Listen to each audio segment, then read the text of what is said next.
4 హన్మకొండకు వస్తుంది first factory outlet. Swaraj news కి స్వాగతం.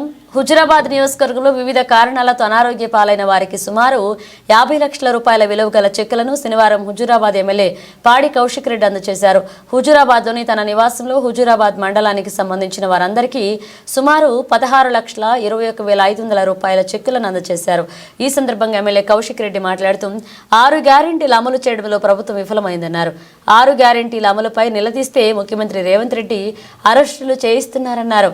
నియోజకవర్గంలోని ప్రజలందరికీ ఎప్పటికీ అందుబాటులో ఉంటానని, వారికి ఏ విధమైన ఆరోగ్య సమస్యలు ఉన్నా తనను సంప్రదిస్తే వారికి తన వంతు సాయం అందిస్తా అన్నారు.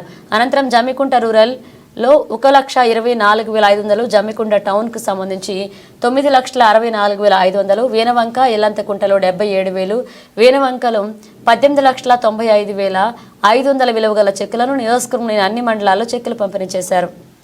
ఇలా కేసీఆర్ గారు వాళ్ళ 1,500 రూపాయల జీతం నుంచి దాదాపు ఇలా 10,000 రూపాయల జీతం వరకు పెంచింది మా ప్రభుత్వమే. భారతదేశంలో ఎక్కడ లేని విధంగా హైయెస్ట్ జీతం ఇచ్చింది కేసీఆర్ గారు ప్రభుత్వమే ఆశా వర్కర్లకి. మరి మీరే కదా వాళ్ళకి మేనిఫెస్టోలో 18,000 రూపాయలు జీతం పెంచుతామని చెప్పింది మీరే కదా. ఇలా ఆశా వర్కర్లకి ఆశ పెట్టి ఇలా వాళ్ళని ఎందుకు ఆ విధంగా మహిళలని కూడా చూడకుండా వాళ్ళ చీరలు లాగడం ఏంటిది, వాళ్ళ ప్రవర్తన ఏంది, మహిళలని కింద పడేసి తొక్కడం ఏంది, కుట్టడం ఏంది, ఇది ఏం పద్ధతి అని అడుగుతా ఉన్నాను. అదేవిధంగా గురుకుల స్కూళ్ళల్లో ఇలా విద్యార్థులకి భోజనాలు సరిగా పెట్టకుండా, ఇలా అన్నము సరిగా పెట్టకుండా, ఇలా పాయిజన్ అయి 48 మంది విద్యార్థులు ఇప్పటిదాకా ఈ రాష్ట్రంలో చనిపోవడం చాలా చాలా బాధాకరం అని చెప్తా ఉన్నాను. ఇలా ఎందుకు ఈ ప్రభుత్వం ఇంత నిర్లక్ష్యం చేస్తా ఉంది? ప్రపంచంలోనే భారతదేశంలోనే నంబర్ 1 స్కూల్ ఉండాలని ఇలా 1,103 స్కూళ్ళని ఇలా కేసీఆర్ గారు అద్భుతంగా పెట్టి పేద పిల్లలకి చదువుకుంటూ చూస్తూ ఉంటే, మీరేమో ఇలా స్కూళ్ళల్లో కనీసం వాళ్ళ ఫీజులు సరిగా పంపించకుండా, వాళ్ళ భోజనాలకు పైసలు పంపించకుండా వాళ్ళని ఇబ్బంది పెడతా ఉన్నారు. పాయిజన్ అవుతా ఉన్నది.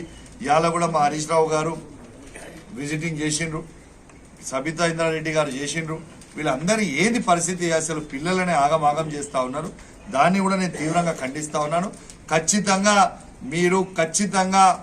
ఈ ప్రభుత్వం అనేది ఖచ్చితంగా వాళ్ళందరికీ విద్యార్థులందరినీ కూడా అద్భుతంగా చూసుకోవాలి, అద్భుతంగా భోజనం పెట్టాలని నేను డిమాండ్ చేస్తూ ఉన్నాను. ఖచ్చితంగా హుజురాబాద్ నియోజకవర్గంలో ఉన్న స్కూళ్ళలో కూడా ఖచ్చితంగా తనిఖీలు చేస్తాం, వాళ్ళతో వచ్చి భోజనాలు చేస్తాం. ఇవాళ మా స్కూల్లో ఉన్న ప్రత్యేకంగా నా హుజురాబాద్ నియోజకవర్గంలో స్కూల్లో ఉన్న అందరు కూడా చెప్తా ఉన్నాను, దయచేసి ఆ పిల్లల్ని అద్భుతంగా చూసుకోవాలి. నేను ఆల్రెడీ మానిటర్ చేస్తా ఉన్నాను, ఇప్పటివరకు ఏం ప్రాబ్లం లేదు అనేది నాకు కూడా ఈ హుజురాబాద్ నియోజకవర్గంలో ఉన్న స్కూళ్ళలో లేదు అనేది ఇప్పుడు తెలుస్తా ఉంది. మీకు నేను కూడా ఖచ్చితంగా హుజురాబాద్ నియోజకవర్గంలో ఉన్న స్కూళ్ళలో కూడా తనిఖీలు చేస్తాను, ఖచ్చితంగా వస్తాను. ఇలా హుజురాబాద్ నియోజకవర్గ స్కూళ్ళల్లో కూడా ఇలా ఏమైనా ఇబ్బంది ఉంటే మాత్రం మీరు తీవ్రమైన పరిణామాలు ఎదుర్కొనే పరిస్థితి వస్తుంది. దానికి ఖచ్చితంగా మంచిగా మెయింటైన్ చేయాలని నేను వాళ్ళ స్కూల్ ప్రిన్సిపల్లకు కావచ్చు, ప్రభుత్వం కావచ్చు డిమాండ్ చేస్తా ఉన్నాను. Thank you. గారిని కాదు అని చెప్పి నేను చెప్తా ఉన్నాను.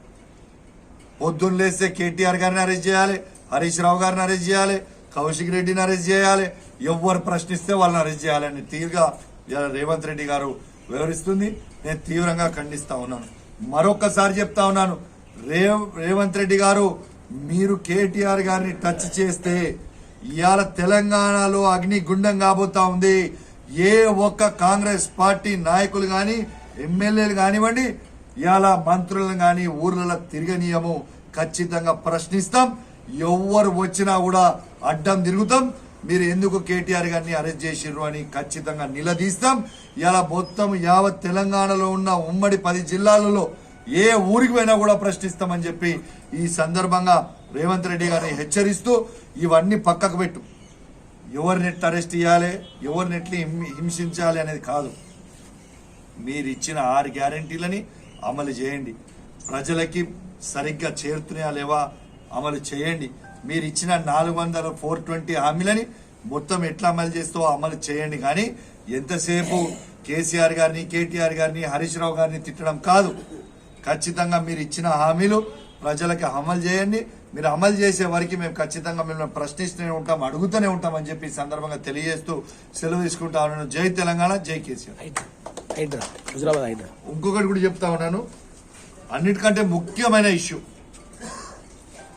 హుజరాబాద్ లో కూడా నిన్న హైడ్రా అని, నిన్నగాక మొన్న హైడ్రా అని మళ్ళా వచ్చి సర్వే చేసి పోయినరు. నేను చెప్తా ఉన్నాను అధికారులకి, తస్మాత్ జాగ్రత్త. హుజరాబాద్ ఒక్క ఇల్లు కూడా మీరు ఒట్టి కూలగొట్టే పరిస్థితి ఉంటే మీరు ఎవ్వరు కూడా మళ్ళా బయటికి పోరా గల్లీ నుంచి. ఇది మాత్రం నేను గ్యారంటీగా చెప్తా ఉన్నాను. నా ప్రాణం పోయినా మంచిదే, నా హుజరాబాద్ ప్రజలు, నా హుజరాబాద్ పేద ప్రజలై ఒక్క ఇల్లు ఊలగొట్టినా ఊకునే ప్రసక్తే లేదు అని చెప్పి ఈ సందర్భంగా తెలియజేస్తా ఉన్నాను. హుజరాబాద్ నియోజకవర్గంలో జమ్మికుంటలు కావచ్చు, హుజరాబాద్ లో కావచ్చు, హుజరాబాద్ నియోజకవర్గంలో ఎక్కడైనా కావచ్చు, మీరు గిట్లా ఒక్క ఇల్లు కూలగొట్టినా, ఒక్క దగ్గరికి పోయి ఇబ్బంది పెట్టినా ఊకునే ప్రసక్తే ఉండదు. ఖచ్చితంగా నేను హుజరాబాద్ ప్రజలకు కూడా విజ్ఞప్తి చేస్తా ఉన్నాను, అట్లాంటి నోటీసులు మీకు ఏమైనా వచ్చినా నా దృష్టికి తీసుకురండి. ఏ అర్ధరాత్రి అయినా మీకోసం నేను వస్తా, మీ ఇళ్లలోనే వండుకుంటా, అక్కడనే ఉంటా. ఇలా మా మీద మా శవాలే తీసుకుపోండి, కానీ మా ఒక్క ఇల్లు గులగొట్టినా కూడా ఊకునే ప్రసక్తి లేదని చెప్పి ఈ సందర్భంగా తెలియజేస్తూ సెలవు తీసుకుంటా ఉన్నాను. జై తెలంగాణ, జై కేసీఆర్. రెడ్డి గారిని అరెస్ట్ చేయాలి. ఇలా చనిపోయిన కుటుంబానికి నా సంతాపం తెలియజేస్తా ఉన్నాను, నా సానుభూతి కూడా తెలియజేస్తా ఉన్నాను. కానీ ఇవాళ దానికి కారణమైన వారు ఎవరు? ఈ